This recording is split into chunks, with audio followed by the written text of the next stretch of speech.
Welcome to the Thursday, November 20th, 2025 meeting of the Marguerite E. Small Building Committee. Please stand and join me in the Pledge of Allegiance.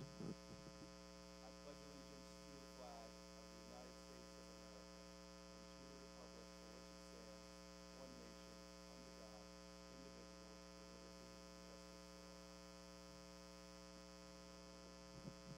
Thank you. Next, we'll move into work completed. As all of you, I hope, know by now, on this past Monday, we had a special town meeting. There was about 15 items on the docket, and Dr. Smith has the, is this the slideshow from the meeting? Okay. We had a slideshow, we had a presentation, we had great conversation, I would say, on people on both sides of the road. You know, questions of, you know, why do we always have to build new? You know, do we really need this? And it obviously the pictures were the answer of why we need to do this. On that day, I think it was like a 99.9%. I think there was 4 hands that said no to the vote. So we appreciate everyone who got the information out.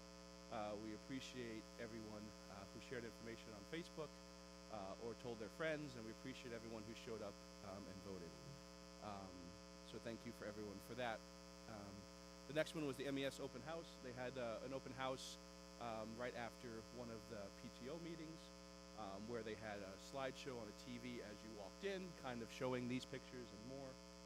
And then there was people available to give tours. We have the total number, you know, like a dozen, was it? Yeah, I wish I had, in hindsight, wish we'd sort of had some type of a sign-in or something, but we didn't. And roughly, I would say there was between 1 and 2 dozen folks that came through. I was touring some folks around, so I wasn't at the entry to sort of greet each individual person that came through, so I think I might have missed some folks as they came through. But I sort of passed them in the hallways as I was going one way, they were going the other. But I think it was a great idea which came from this committee to have the open house, to give people the opportunity to see it in, you know, firsthand versus on our slideshow or pictures. At the end of the slideshow, we had a QR code that links to our website, which shows the process so far. You know, where we've been, what are we doing, and all those information. The only thing I'll say about this is don't try to do something for free. The QR code for the public doesn't work because I went with the free version, and then as soon as people started to use it, I got an email that said, you know, your QR code, free trial expired, and blah blah blah blah blah. So I apologize to the public for anybody who's tried to use it. It is all on the DY webpage. Under our facilities page, there's a whole page dedicated to the ME Small building project. That's where it would have brought you. Again, trying to do something easy, and there is no such thing as free lunch, is all I'll say. Perfect. And then I'll let Dr. Smith explain the update based on the enrollment meeting from 11/5/25. All right. So the next thing in the packet, I think it's one of these items up here. Yeah, you drive. Perfect. All right. So I think it was at just the last meeting presented the enrollment summary from MSBA. I had mentioned that they were going to take some of the enrollment or some of the feedback from us as a team and bring that back. So we had an enrollment update meeting, and so this is, as the title says, the updated enrollment projections. We had a meeting early in November. You can see there on the 3rd of November with MSBA. I'm not going to go through this slide by slide because we did it just at the last meeting, but what I will do is highlight just one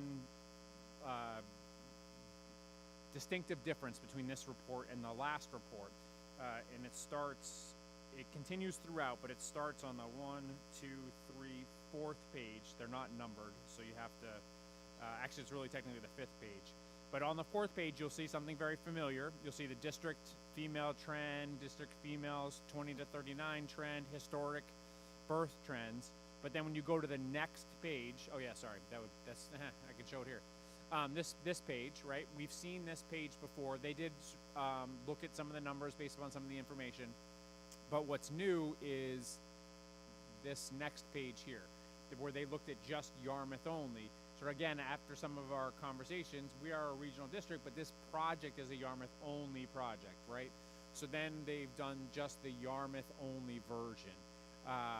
Again, they kept the district only information in, and so as you progress through here, you'll get to the next slide, and you'll see again the district birth to kindergarten relationship, the district average survival rates, but then when you move to the next slide, you'll see, trying to make this roll just one, you'll see it again just for Yarmouth, because again, this is a Yarmouth only project.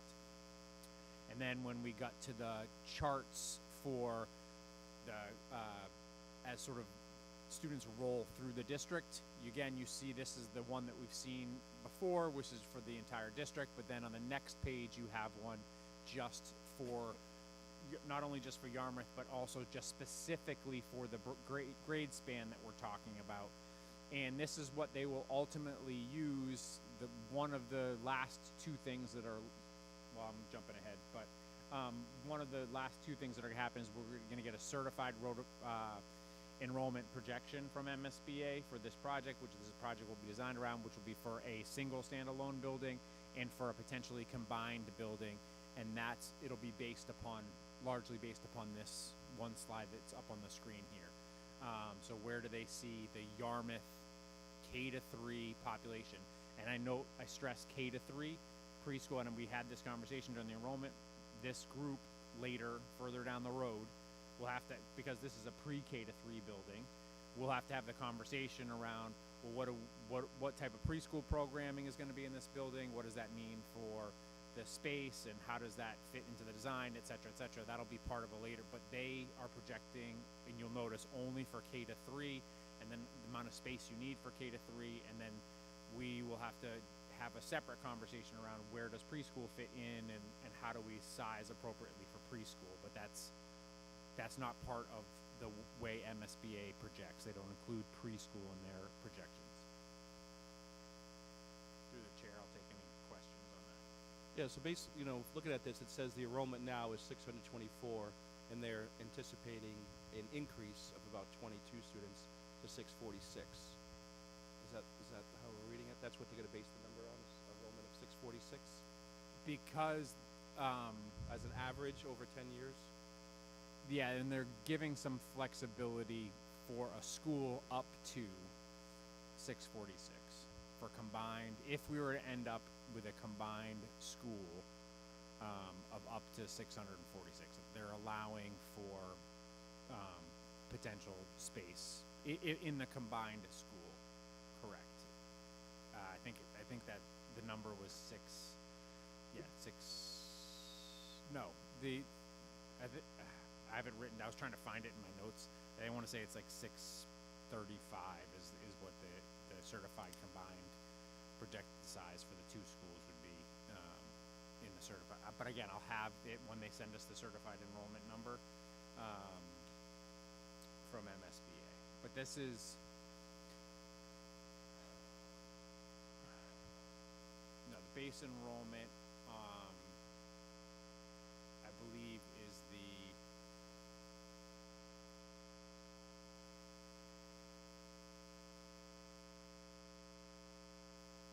actually I don't understand the difference between those two numbers on the left and the right there, if I'm being 100% honest. Okay, we can wait for clarification. Yeah. No, yeah, because those are our actual enrollments as of the date they pulled at 624. So I'm not sure what the number on the right is, because it's not a projected enrollment. No, it just looks like it's the 10-year average based on the column above it. Yeah. But it must be the 10 years from 2021 to 2030. I'm assuming it's those 10 years that are in orange are average. Yeah, and that's the number that they quoted that this combined school would be based on, was 635 to 650. So that's 646 is in that range. Yeah. Any other question? Mrs. Hunt. So the other significant factor which changed between the previous version and this version has to do with the birth to K survivor rate. Previously it was .81. This version is .85. So what that says is for the births that are currently in the pipeline, adding an extra 4% expected survival rate going forward accounts for virtually all of it. So in the period between doing this analysis a month ago and now, they have upped the survival rate or the expected percentage of births that are going to translate into future enrollment, and that accounts for most of the change. And I think part of that comes too from looking at just the Yarmouth, and if you look at the difference between the split in enrollment across our district over the last 20 years, you see a progression of students from, like the percentage of students from Dennis-Yarmouth, the increased percentage of Yarmouth students in DY versus it was a 60-40 split-ish 20 years ago or 30 years ago. Now it's closer to a 70-30 split. I'm rounding up and rounding down. It's a little bit more complicated than that, and I don't want to necessarily take the committee's time to dig into it. Perhaps a separate, because I am going to meet with Dr. Gilson a little bit later on to talk about some other things. It turns out that there has been a long-term trend of increasing percentages of students staying, the burst to enrollment in kindergarten has been steadily increasing. It had gone down precipitously. So in the 1990s, it was 1-to-1. By the mid 2003s, I think, it was down to 75. So there's been a huge fluctuation in that trend, and it is on an upward trend right now, headed back to probably about 90%. And if you compare the district one to ours, it has our district numbers climbing, by 10 students every year. And it has our children, the K-3, going down. Right. So again, if you add an extra 4% on top of the baseline birth number, it results in a higher projected kindergarten enrollment number. Any other comments or questions?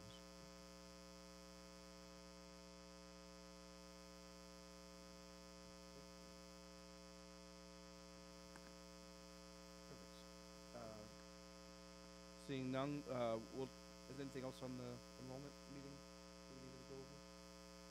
No, like I said, they'll send a certified enrollment number to us between now and this 26th. Well, actually, it really has to happen between now and the beginning of the month, because then we have to verify it and send it back before the 26th of December. Perfect. Mr. Chair, one quick, so just to be clear, I mean, these projections are required by the process.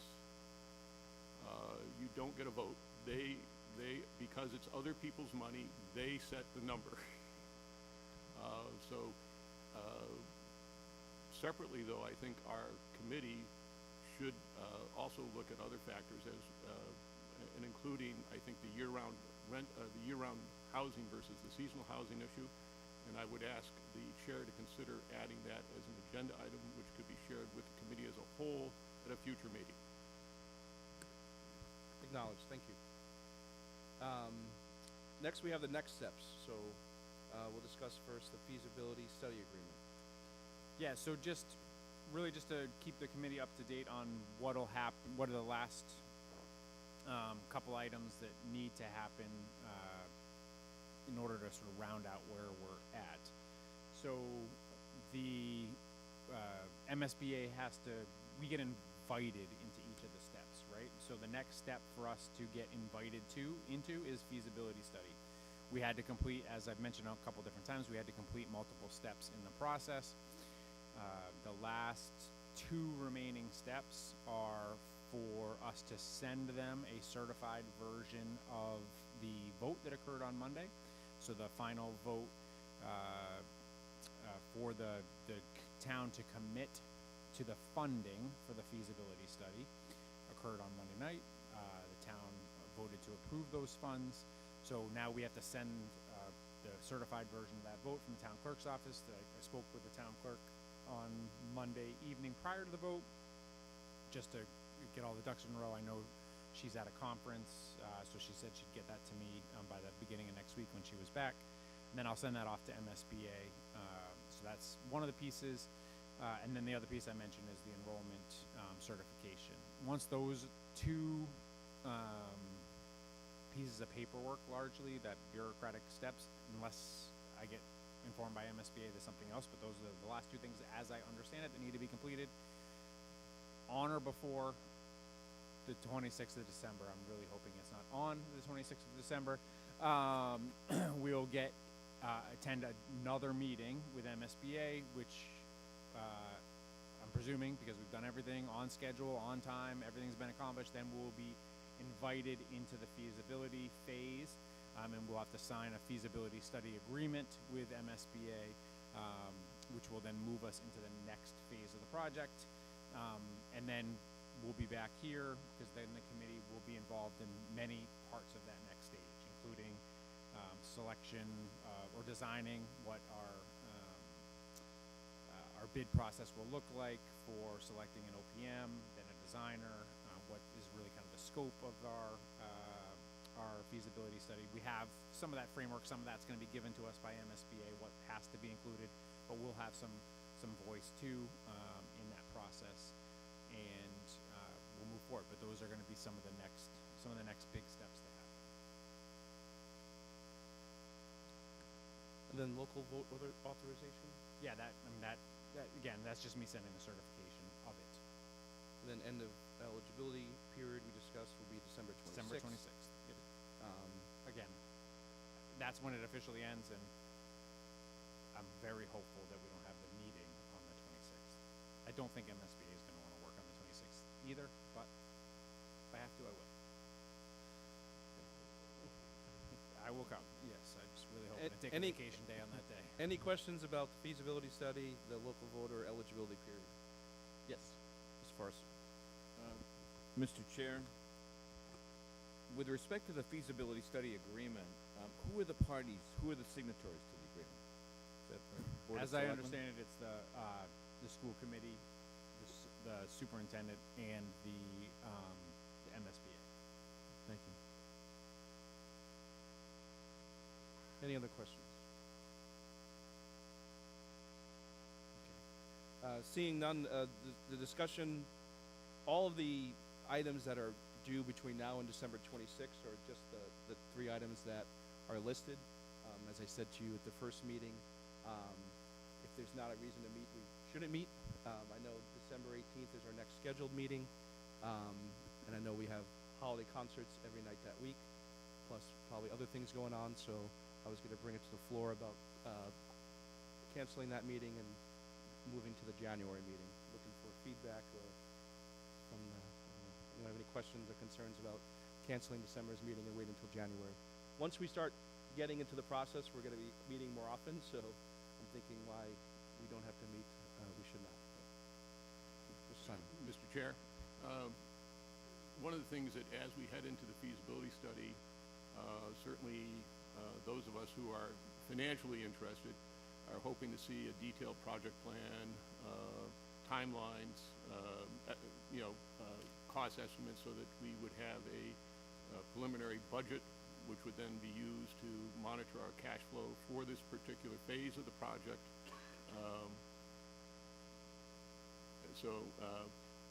I don't know if that a draft of that process would be available for at least some initial thoughts by those members of the committee who might be more interested in that level of detail, so that we could, by January, sort of as they say, hit the ground running. Yeah, I can work with Dr. Gilson and Dr. Smith to see what we can put together of what their typical form looks like. It's going to be a long one, and again, we don't have all the information. We know that 1.5 million is what's been allotted to us. Obviously, our goal is not to spend all of that, but as we do the RFP and bid process, that's going to kind of be what's, in mind as we do that. But the plan is to keep everyone informed of every step of the process, because we're all one committee. Some of us may be more finance, some of us may be more invested because we're a teacher or a parent in the building, but it's important for all of us to know, what the steps are, what we're doing, and, to go through the process together. Anything I missed, Dr. Smith? Yeah, I think my only comment maybe would be by the 18th, or let me just say, we don't yet have a meeting scheduled with MSBA to know when the invitation is going to occur. And I don't yet know exactly what's going to be required from MSBA even to start the feasibility process. So we're also just sort of where my staff's going to be, their time and energy and efforts are going to be utilized. They're going to be working on building. Currently, Dr. Gilson in particular is knee-deep in the FY27 district budget development process. So I really wouldn't want to have her working on building something when we don't have the schematics, for lack of a better analogy, from MSBA yet. So Or the invitation. yeah, right. So I think unless something changes between, unless I get an invitation from MSBA like before Thanksgiving and we have some of that real framework on what it is we're working in, I'd be hesitant to send, Dr. Gilson on what I would largely call theoretical exercise until I know really what the framework is. And we have the next period is a long period. We'll have plenty of time once we get back in July to start to build that I agree. I don't think we should just launch foolhardily into a feasibility study before we know what it is we're looking to do and what are the financials, what's our plan, and how's our structure. So I think I want to make sure I'm also protecting our staff and making sure that they're focused and doing the things that they should be doing when they should be doing. Mr. Chair. Mr. Rubenstein. Hi, thank you. Dr. Smith, I just have a question that's big picture, but it's related to jumping in January. Would it be possible you could put this slide up, the one that shows the electrical room, what I like to call Frankenstein's lab? Is it possible you could put that slide up, please? I'm going to need to ask Sam to take back charge of the slide deck. So basically, while we get the slide up, I think for a lot of people at special town meeting, seeing that picture was obviously compelling, but I'm actually more interested in the three options that were basically told to the public. And so I guess what I just wanted to ask out loud now, because we're probably not going to meet in a month, is it your understanding and Mr. Chairman's understanding that these are the three options that we are pursuing? And if not, could you please explain? These were the options that MSBA has asked us to consider in order to go through this process. Okay, so then I guess my follow-up question is, are we allowed to propose other options as part of this study? So, as I understand, I can have a follow-up conversation with MSBA, but these, in their general terms, are actually really it's two big things. And through our conversations with the school committee and with the select board, it was considering. The two options were a standalone building and consolidation. That's from MSBA's picture, right? And then through conversations with, so the conversation started with consolidation from MES towards Station Avenue, right? So an add-on. And I've made this, said this at select board meetings. I personally don't think that's a good idea, but we're going to study it and we're going to see. And as we were having those conversations with MSBA, well, they said, well, that's not the only way you can consolidate. You can consolidate by closing both on a third site and blah, blah, blah. So we brought that conversation back to, again, both the committee and the board, and everybody wanted to, again, bring all the information available back to the voters. So if we're going to look at other options, I'd have to talk to the MSBA about what that looks like. I'm glad that there are 3 options and not 2, because I think the more options, the better. And it just, seeing that up there just reinforced what I said at our very first meeting to every nice person that was here and even those that weren't. I really hope that everybody has a ginormously open mind now that this vote has passed, because there's going to need to be a lot of open-mindedness as we pursue all 3 of these options. And I would hope that all of us, whether we work inside the school currently or not, are willing to keep that open mind throughout this next, specifically the next 4 to 6 months, when it really starts to, narrow down before we recommend something back to the state to say, this is what we actually want to do. And so that's why I wanted to just bring this up now, because the funnel is at its widest, and I would hope that everybody would also keep their own personal funnel as wide. Thank you, Mr. Chairman.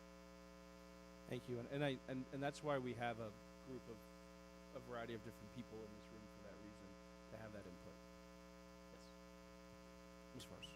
Yeah, on behalf of the Board of Selectmen, I'd like to also weigh in support of Mr. Rubenstein's comments. I will say when this slide came on the screen at the town meeting, it generated some discussion among select board members, and a couple have expressed some concern that asking me if we're locked into this, where did this come from?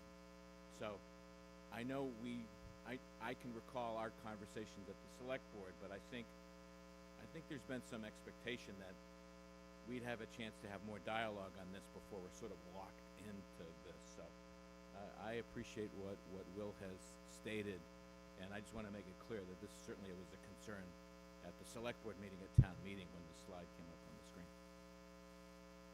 Yeah, I mean, I think I've been as clear as possible. I've said it at every public meeting.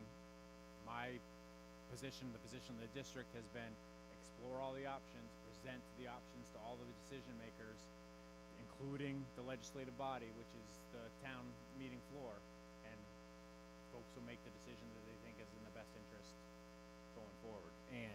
But we can't do that if we don't explore what those options are. And what I really, at least again, just one superintendent speaking here, what I don't want to do is get to a place where, I don't know, 18 months from now, we've completed a feasibility study that didn't look at, what would it cost to add on to Station Avenue, or we didn't look at, well, what if you closed that 30-year-old Station Avenue building and didn't consider all the costs that are eventually going to come with that building to build a new elementary school, and whatever. Because I'm going to be the one standing up there when we maybe are eventually asking taxpayers for some type of an ask for a building. I'm going to be the one standing up there answering all the questions, and I don't want to be able to say, well, we didn't look at that. I want to be able to say, yeah, we did look at that, and here's what we found out.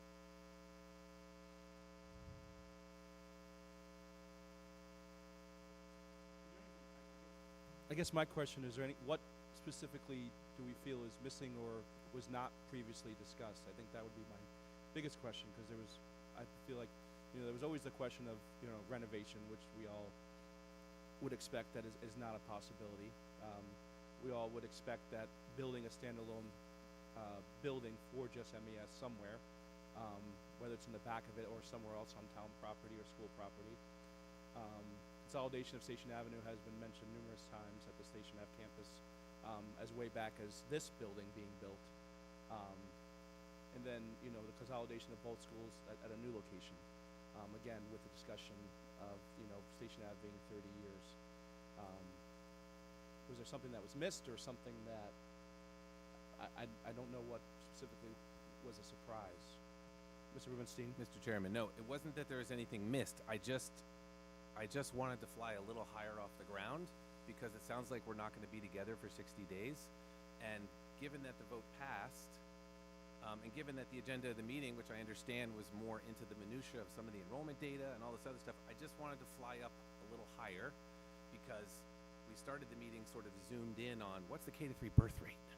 And that just was fine, and I get it, and I understand it, but part of our job is also to fly high off the ground, and believe me, at some point, hopefully, God willing, we'll be picking colors, you know, of fabrics to go in classrooms, okay? I get all that, because I was fortunate enough to do it for this building, but we're just not there yet, and I felt like, given that the town meeting had just passed, notwithstanding what the select board member Forrest just said, which I didn't know, it just felt like the right time to just sort of say, okay, is this our general direction of travel? And I just wanted to put it out there in case there were other people in this room that felt differently or just wanted to reconfirm it before we, you know, go away for 60 days. And in other words, so that when we come back in January, we kind of knew in general just sort of where we're going. Thank you. No, and we appreciate that. Again, as Dr. Smith says at all of our meetings, you know, it's our, you know, we're going to do fiduciary what's right for the town. And every step of the way, there's going to be, you know, people weighing in, whether it's this committee, and then when this committee weighs in, going to the school committee or to the town, and then, you know, once we get to different decision points where money's involved, it will go back to the town or the select board for those powers. So, but yes, I think our goal is to look at everything, every, you know, property that, you know, the town has, you know, with discussions with the town administrators and the select board and, you know, our property manager of different options. You know, once we look at the scope, you know, there's be a lot more conversations, you know, once we get into the invitation and then work on that. Say as a follow-up, sorry, thank you. The big difference between working on this particular school building committee and the previous one is that the location of the school in question itself is under question. I don't know how else to say it. So it's a very strange, again, compared to the previous school committee work, school building committee work, where we were looking for, we knew that Mattakese and Wixon quickly during the analysis were not salvageable at an economically feasible rate. So then we started looking for independent sites to build this school. The real funky thing here that I have to speak into existence, even though everybody's been nodding, is that the entire property where ME Small sits is up in the air. And so there needs to be some sort of coordination at a level that goes beyond this particular committee about how option number one is even possible. So I understand that that is maybe further down the road when it comes to this committee's work, but it is a ginormous 1 million pound gorilla that is going to sit into this committee until the committee has come up with some sort of decision. And that gorilla also isn't sitting in lots of other rooms and lots of other committees. So there's only going to be so much we can do in this committee with our power, whatever that word means, in order, and specifically as it relates to option number one. So that is something that would have to be reckoned with beyond this meeting and lots of other meetings as well. And for option number one of the steps that we did do was we did file a request with the Mattakese Utilization MUC, whatever they're called, notifying them that we were in this process and, you know, that, you know, to set aside a possible, you know, set of acreage in the event that we were at the point where we were going to build a new building behind, it's somewhere in that facility. So, you know, that was one of the first things we did before this committee was even done, so that, you know, if we get to the point where feasibility study's done and that's an option and that's the option we want to go to, that they're aware. Is it going to be in their timeline? I don't know. They may move quicker than us, but it's a hope, you know, with notifying them and their acknowledgement that they're aware of that. Any other questions or comments or feedback in general? Cancel December. Yeah, so we all with all of that, are we all okay with skipping December? We can take a vote. All those in favor say aye. Aye. Any opposed? Any abstain? Okay. So we'll take a vote on that. Perfect. The consent agenda has the minutes from 10:16. Does anyone want to move the consent agenda? I'd move the consent agenda. second. All those in favor say aye. Yourself? I don't want to say that I nominated myself to be vice chair. I'd rather say I volunteered to be vice chair. Yeah. Okay. But other than that, no problem. So, motion to move the consent agenda as amended. As amended. Okay, second. All those in favor say aye. Aye. Any opposed? Any abstained? Perfect. And then I did have some feedback about our agenda. I'll be looking to possibly adding more things so that we can have, if anyone wants to discuss possible future topics, we can add it. So we'll look at the agenda moving forward. And then public comment. Was there anyone in the public looking to speak? Seeing none. Anyone want to none? Does anyone make a final motion? We have a motion to adjourn. We have a second. All those in favor say aye. Aye. All opposed? All abstained? Thank you for everyone's time. We're very excited of the future, and it's to all of your help getting us there. So thank you.